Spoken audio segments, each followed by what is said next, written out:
पिछले टर्न पर हम बात कर रहे थे समावयवता की, आइसोमेरिज्म की बात कर रहे थे। तो हम उसमें पढ़ रहे थे कि यदि मान लीजिए ज्यामितीय समावयवता यानी समपक्ष विपक्ष समावयवता के बारे में पढ़ रहे थे। तो हमने एग्जाम्पल देखा कि यदि मान लीजिए कि 4 लिगेंड जुड़े हैं तो उस परिस्थिति में उसकी जो ज्यामितीय है वह कैसी होगी, समतलीय वर्गाकार होगी। तो समतलीय वर्गाकार होगी तो उसमें हमने एग्जाम्पल पढ़ा था एम ए ट्वाइस का। अब एम ए ट्वाइस का जब हमने एग्जाम्पल पढ़ा तो उसमें हम देख सकते हैं जैसे मेटल की जगह अपन प्लेटिनम ले लें और ये ग्लाइसिनेट। अब ग्लाइसिनेट क्या है, ग्लाइसिनेट हो गया कि CH2 NH2 और COO-, ये हो गया ग्लाइसिनेट। अब ग्लाइसिनेट ये हो गया है तो अब अपन इसको कैसे बना सकते हैं, प्लेटिनम ये हो गया NH2 CH2 COO, ये हो गया। इसी प्रकार से यहाँ क्या हो गया, O C++O CH2 और ये हो गया NH2। तो ये क्या हो गया, ये इधर NH2 है, इधर NH2 है, तो ये क्या कहलाएगा, विपक्ष। और जब ये दोनों एक जैसे हो जाएंगे तो हम इसको क्या कहेंगे, समपक्ष कहेंगे। तो इस प्रकार से ये अगर 4 लिगेंड जुड़े और जब 6 लिगेंड जुड़े हों तो उस परिस्थिति में कैसे हो सकता है, जबकि दूसरा कंडीशन है 6 लिगेंड्स तो अष्टफलकीय संरचना होगी। अब इसमें क्या हो सकता है, MA4B2।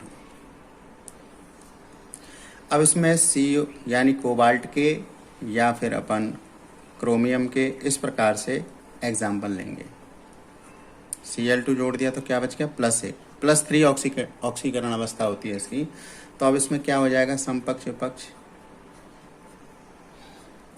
अपने जो नोट्स हैं उन कॉपियों को देख करके और इनको देखेंगे तो हम आराम से सीख पाएंगे। अब ये दोनों Cl इधर इधर हो सकते हैं तो ये क्या कहलाएगा, समपक्ष कहलाएगा। अब ये Cl यहाँ और यहाँ हो सकता है, ये देख रहे हैं जैसे यहाँ और यहाँ भी हो सकता है, यहाँ और यहाँ भी हो सकता है और यहाँ और यहाँ भी हो सकता है। तो इस प्रकार से ये कहलाता है, यानी ये दोनों कैसे होने चाहिए, पास होने चाहिए, तो ये कहलाएगा समपक्ष। और जब ये आमने सामने हो जाएंगे तो फिर ये कहलाएगा विपक्ष। ये Cl हो गया, ये Cl NH3 NH3 NH3 और NH3, ये कहलाएगा विपक्ष। ठीक है। इसी प्रकार से अब इसमें क्या हो सकता है, MA3B3 भी हो सकता है। क्या हो सकता है, MA3B3। तो इसमें क्या लें अपन, CO NH3 का थ्राइस और Cl3। अब 3 प्लस हो गए, 3 माइनस हो गए, तो ये उदासीन हो गया। अब इस परिस्थिति में ये कैसे बनेगा, जब ये तीनों Cl कैसे हो जाएं, इस प्रकार से हो जाएं। ठीक है। और ये NH3, तो इसका एक विशेष नाम होता है जिसके अपन कहते हैं फलकीय, यानी एक साइड में तीनों, ये यानी फेस आइसोमर। और यदि ये इस प्रकार से हो जाएं,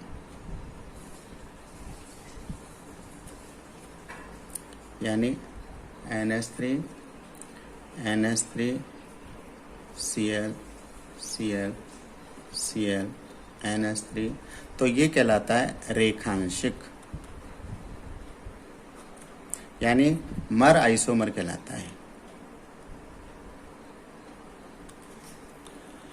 इसी प्रकार से एक तीसरा प्रकार हो सकता है इसमें, जबकि इसमें द्विदंतुक लिगेंड लग जाए।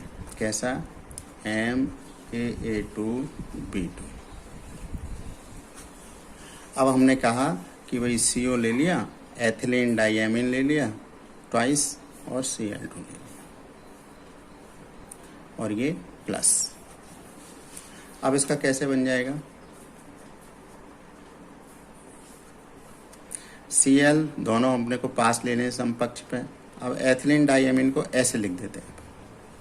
इसी प्रकार से एथिलीन डाइएमीन ये हो गया, तो ये कहलाएगा समपक्ष।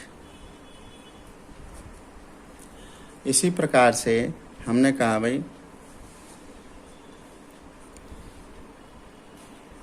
Cl यहाँ आ जाए, Cl यहाँ आ जाए, तो ये हो जाएगा विपक्ष, ये हो जाएगा विपक्ष।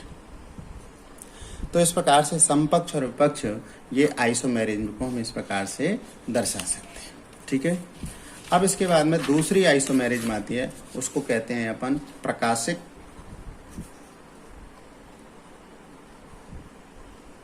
या ऑप्टिकल। अब ऑप्टिकल आइसोमेरिज्म में क्या हो सकता है? ये एक विशेष प्रकार की है जो समतल द्रवित प्रकाश को क्या करती है? बाईं ओर या दाईं ओर घुमा देते हैं और ये एक दूसरे के दर्पण प्रतिबिंब नहीं होते हैं। तो इस प्रकार से यह होती है हमारे प्रकाशिक समावयवता। ठीक है। अब प्रकाशिक समावयवता में हम उदाहरण ले सकते हैं MaA2B2 का। तो उदाहरण वही लें अपन, COEN का ट्वाइस Cl2 प्लस। ठीक है। अब इसके बाद में हमने देखा इसके समपक्ष और विपक्ष दो रूप बने थे। तो जो समपक्ष है केवल उसी का ही प्रकाशिक समावयवता बनेगी, जो विपक्ष है उसकी नहीं बनेगी। और इस प्रकार से दर्पण प्रतिबिंब लगा देंगे अपन। इसका दर्पण यानी कि यहाँ Cl